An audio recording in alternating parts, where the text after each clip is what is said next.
अस्सलाम वालेकुम and welcome to the class of Hamza Lakhani. अच्छा जी, आज जो बेटा हमारा टास्क है वो हमने मेक श्योर करना है कि हम बैटल ऑफ प्लासे को एक मतलब देख लें।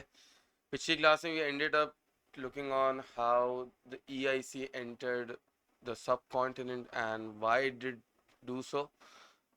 एंड आज बेटा हम लोग बैटल ऑफ प्लासे से शुरू करेंगे which eventually would become one of the, you could say, the entry point of Britishers in India.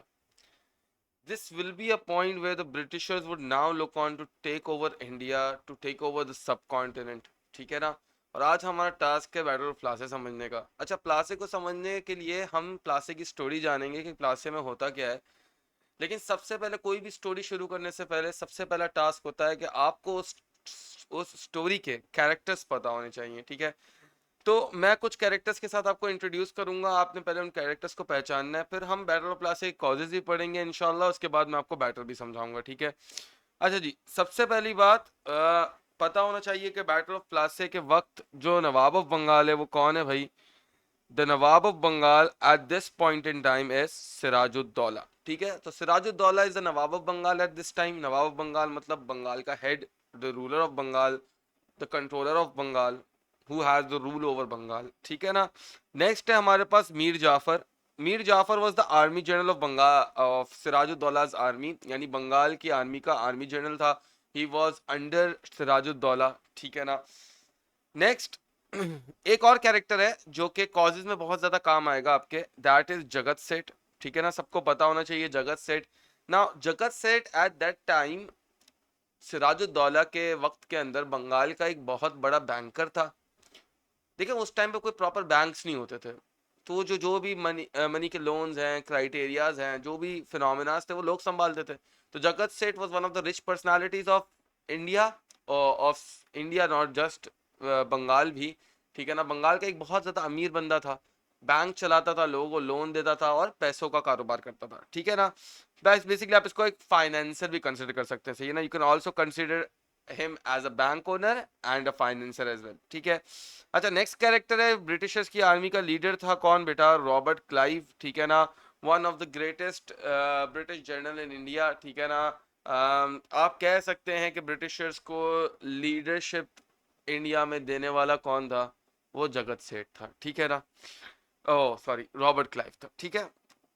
यहाँ तक अगर आपको कैरेक्टर्स क्लियर हो गए हैं तो अब हम शुरू करेंगे with the causes of the battle of Plassey. अच्छा, इसके ऊपर एक 7 मार्कर क्वेश्चन आ सकता है एग्जामिनर की जानिब से, that why did the battle of Plassey occur in 1757। ठीक है। अच्छा, this is not an assessed question in the exam, but ऐसा है कि हर साल एग्जामिनर एक नया क्वेश्चन देता है। तो भाई मेरी ये इंट्यूशन है कि फोरसीन फ्यूचर में हो सकता है कि एक आधा जो नया सवाल आए वो ये सवाल हो सकता है 7 मार्कर। कौन सा 7 मार्कर हो सकता है भाई, why did the battle of Plassey occur in 1757। ठीक है। अब मैं पहले आपको कॉजेस बताऊंगा बैटल ऑफ प्लासे के कॉजेस क्या थे। ठीक है ना, आपने गौर से सुनना है कॉजेस को। ठीक है, पढ़ बाद में लीजिएगा, नोट्स में नीचे लिखा हुआ है, आप पहले सुन लेंगे, इधर स्क्रीन पे कॉन्सेंट्रेट करिएगा। So first of all the task is to understand the battle of Plassey. ठीक है, इन अ वे that first we will be doing causes and then I will be taking on you towards the battle as well। ठीक है ना। अच्छा देखिए, 3 causes हैं battle of प्लासे के। पहला कॉज था the black hole tragedy, as you can all see on your screen, मैंने हेडिंग भी डाली हुई है। पहला कॉज क्या है भाई, मेरा पहला कॉज है द ब्लैक होल ट्रेजेडी। ठीक है। क्या थी ब्लैक होल ट्रेजेडी, देखें, बंगाल है ना, वो एक बहुत ज्यादा रिसोर्सफुल स्टेट था इंडिया का। ब्रिटिशर्स कैलकट्टा, हमसे ऑलरेडी पढ़ चुके हैं पिछली वीडियो में, 1690 तक कैलकट्टा पर भी कैप्चर आ गया था ब्रिटिशर्स का। अब सर्टेनली कुछ ऐसी चीज हो रही थी कि भाई कैलकत्ता पे ना ब्रिटिशर्स अपने ना दिन ब दिन फोर्स इंक्रीज करते जा रहे थे। हालांकि सिराजुद्दौला ने बोला कि भाई मैं बंगाल का रूलर हूं, तुम्हें मुझसे इजाजत लेनी चाहिए पहले। लेकिन यहां पर ब्रिटिशर्स ने सिराजुद्दौला से इजाजत नहीं ली। इन रिटर्न सिराजुद्दौला को गुस्सा आया तो उन्होंने कलकत्ता पे अटैक किया। ये जो कलकत्ता का इनिशियल अटैक है, इट अकर्ड इन 1756। अब 1756 में सिराजुद्दौला अटैक करते हैं कलकत्ता पर और इजी पीजी वे से कलकत्ता को क्या कर देते हैं, यानी ब्रिटिशर्स जो कलकत्ता में थे उनको डिफीट कर देते हैं। यानी अब कलकत्ता पे भी कंट्रोल किसका है? सिराजुद्दौला का है। खैर ब्रिटिशर्स हारते हैं। अब हर वॉर के हारने के बाद कुछ ना कुछ प्रिजनर्स पकड़े जाते हैं। तो ब्रिटिशर्स के भी 146 प्रिजनर्स पकड़ते हैं। कौन बेटा? सिराजुद्दौला। अच्छा, once Sirajuddaula gets hold of these 146 prisoners, वो इनको लेके जाते हैं और एक जेल में बंद कर देते हैं। अच्छा, जेल की भी डिफरेंट टाइप्स होती हैं। एक जेल की टाइप होती है, इसको कहा जाता है ब्लैक होल। ब्लैक होल एक ऐसी जगह होती है जहां पे आप अपने प्रिजनर्स को कैप्चर तो करते हैं, लेकिन वो बिल्कुल एक 4 साइडेड इनक्लोज्ड एरिया होता है, यानी उसमें कोई ओपनिंग नहीं होती। तो पूरी अंधेरी काल कोठरी की तरह एक कोठरी होती है जिसको बिल्कुल चारों तरफ से पैक सील्ड किया हुआ होता है, ठीक है ना। यानी आप एक बात नोटिस करें, अगर एक जगह को मैं चारों साइड से इनक्लोज कर दूंगा तो यानी वहां पर एयर का आना जाना नहीं होगा ज्यादा। अब क्या होता है कि 146 प्रिजनर्स को बंद तो किया जाता है। सुबह जब गेट खोला जाता है तो 123 out of these 146 prisoners were found dead. अब आपने अगर ब्रिटिशर्स के 123 बंदों को मार दिया है तो ब्रिटिशर्स आपको बैठ के सलामी तो नहीं देंगे, वो ऑफ कोर्स रिटर्न अटैक करेंगे। और इसी रिटर्न अटैक में जो बैटल होती है इसको कहता हूं battle of Plassey. So the first reason why battle of Plassey occur was the black hole tragedy. Tragedy क्यों कहता हूं? क्योंकि 123 लोग मारे गए थे।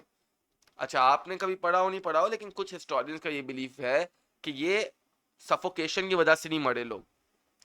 ये लोग मरे थे क्योंकि ऑलरेडी इंजर्ड थे, जेल में गए थे और फिर उनकी ब्लीडिंग हुई बहुत, तो कुछ ना कुछ इसमें से मर गए। लेकिन खैर उस जमाने में इल्जाम यही आया that Sirajuddaula had killed 123 people and they died due to suffocation in a black hole, an enclosed prison, and that's why the Britishers in turn attacked, and then a battle occurred, and this battle is known as what? The Battle of Plassey. ठीक है ना? तो मैंने यही बात जरा अंग्रेजी में लिखी हुई है। 146 prisoners थे, 123 died of suffocation. Now Britishers got very angry and they attacked and war occurred. So this war that occurred at this time is known as what? Is known as the Battle of Plassey. ठीक है ना? अच्छा, next चीज याद है, अभी मैंने आपको कैरेक्टर इंट्रोड्यूस करे थे तो मैंने आपको एक बंदे के बारे में बताया था, Jagat Seth, the bank owner, the financer. Now what happens is that this bank owner financer was accused of taking in Siraj's money and running off. अब नवाब ऑफ बंगाल है सिराजुद्दौला, एक रूलर है, एक एम्पायर चला रहा है, वो अपना एक स्टेट चला रहा है। अगर आप उसके पैसे लेके भागेंगे तो आपको छोड़ेगा तो नहीं। तो ऑफ कोर्स सिराज उसके पीछे भागता है उसको पकड़ने के लिए।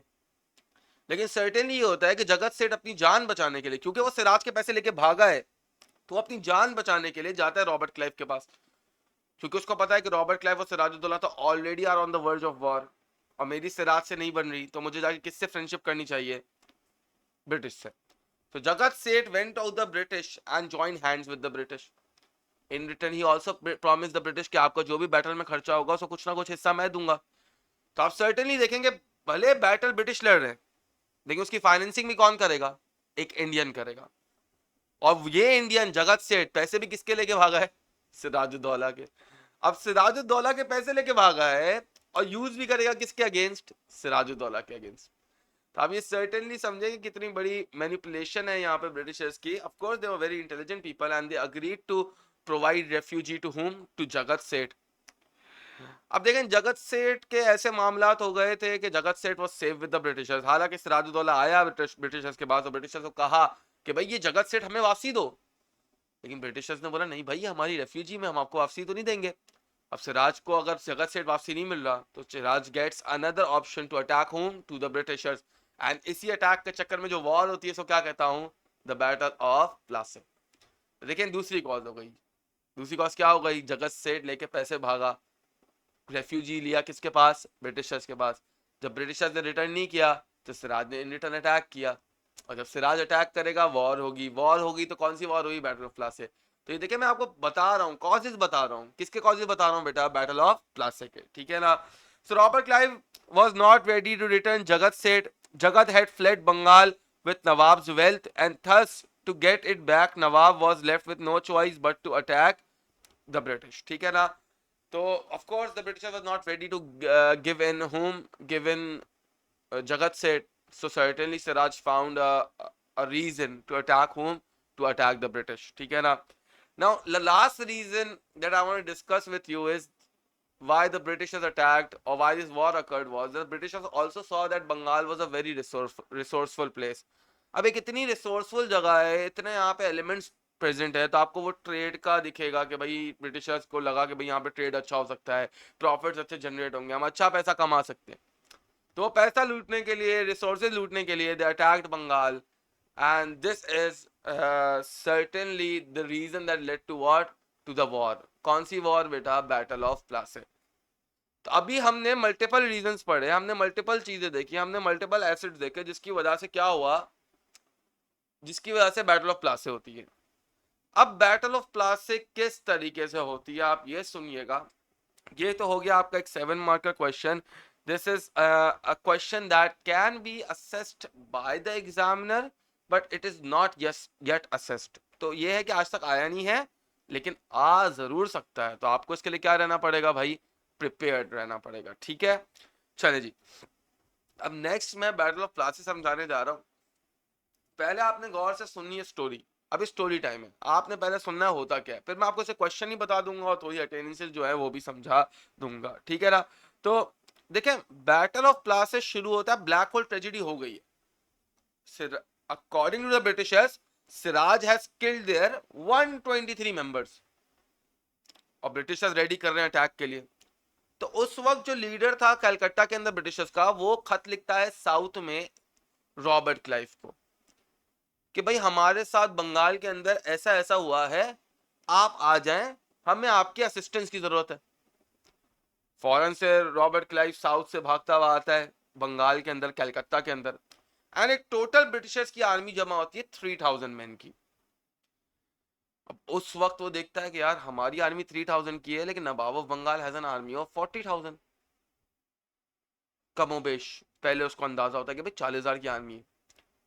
अब वो सोचता है यार 40,000 की आर्मी तो है, इसको हराएंगे कैसे, इसको डिफीट कैसे करेंगे यार, ये तो मुश्किल हो जाएगा, ये नामुमकिन सी बात है. तो वही फिर ब्रिटिशर्स की 3 क्वालिटीज, 3 कैरेक्टरिस्टिक्स में से एक इंटेलिजेंस. वो सोचते हैं कि यार क्यों ना हम सिराज की आर्मी में से एक गद्दार को ढूंढें, और इसी गद्दार की शक्ल में वो एक ट्रीटी तो नहीं कहेंगे आप, वो एक अग्रीमेंट बनाते हैं. किसके साथ? मीर जाफर के साथ. अब मीर जाफर पहले ही बता चुका हूं कैरेक्टर में कौन था. Mir Jafar was the army general of nawab's army. Nawab कौन? सिराजुद्दौला की आर्मी का आर्मी जनरल था, मतलब एक लीडर था, एक कंटोनमेंट का लीडर था. And certainly whereas I remember he was also the uncle of Sirajuddaula. Britishers बोलते हैं भाई तुम हमारी हेल्प करो, तुम हमें ये वॉर जीतने में हेल्प आउट करो, हम इन रिटर्न क्या करेंगे, हम इन रिटर्न तुम्हें नवाब बना देंगे. कहाँ का? बंगाल का. मीर जाफर अग्री कर जाता है. तो यहाँ पे देखें किस तरीके से एक ट्रेचरी प्लान होती है, किसके अगेंस्ट? नवाब ऑफ बंगाल के अगेंस्ट. खैर प्रॉपर अटेंडेंस पर आर्मी आती है. नवाब की आर्मी के अंदर बहुत ज्यादा मैन होते हैं. एक साइड तो ऐसी भी होती है जिसको आपके पास लीड कर रहे थे, कौन लीड कर रहे थे? मीर मदन. अच्छा, during the battle Mir Madan की साइड पर थोड़ी बहुत स्क्रिमिशेस भी होती हैं, लड़ाइयाँ भी होती हैं, लेकिन ऑफ कोर्स ब्रिटिशर्स उसमें इलीट रहते हैं. लेकिन सर्टेनली आर्मी का 3/4 हिस्सा, समझ लें 75% of the army was under Mir Jafar. Mir Jafar तो लड़ने के लिए तैयार ही नहीं है. मीर जाफर तो लड़ना ही नहीं चाहता, क्योंकि उसने तो ऑलरेडी ब्राइबरी ले ली है, उसने तो ऑलरेडी ट्रेचरी कर ली है, उसने तो ऑलरेडी गद्दारी करने का अग्रीमेंट साइन कर लिया. तो सर्टेनली इधर जो आपके पास मीर जाफर हैं, वो भाई साहब एक्शन नहीं लेते, वो आर्मी को आगे लेके नहीं जाते लड़ने के लिए. और यहां पर ब्रिटिशर्स को इजीली अपर हैंड मिलता है. बैटल कुछ दिन तक चलता है, लेकिन बाद में एक ऐसी पोजीशन आती है कि क्योंकि ये बैटल मॉनसून सीजन में हो रहा था, तो बारिश हो जाती है. अब आपको पता है उस जमाने में जितने भी वेपन्स इस्तेमाल होते थे, चाहे ब्रिटिशर्स के हों या बंगाल सिराजुद्दौला के हों, क्योंकि सिराजुद्दौला के साथ फ्रेंच आर्मीज भी अटैच थी, तो फ्रेंच आर्मी के भी वेपन्स थे. अब जितने भी उस जमाने में वेपन्स हैं वो सब गन पाउडर से चल रहे हैं, वो सब आपके पास बारूद से चल रहे हैं. एंड बारूद जब तक ड्राई है, it will be the worst nightmare for you. लेकिन अगर ये गीला हो गया तो ये किसी काम का नहीं है, मट्टी बराबर है. तो यही हुआ मॉनसून की बारिशों के अंदर, जहां पर ब्रिटिशर्स ने अपने मैंग्रोव फॉरेस्ट के अंदर अपने वेपन्स को ढक लिया था प्रॉपरली, मीर जाफर ने ऐसा नहीं किया और सारा का सारा गन पाउडर गॉट वेट। यानी नवाब के अब जितने भी कैनन्स थे, जितने भी फायरिंग के वेपन्स थे, वो सब के सब were now useless because all of the gunpowder was wet. And certainly इधर नवाब की आर्मी को रिट्रीट करना पड़ा, भागना पड़ा, क्योंकि नवाब खुद भी भाग गए थे।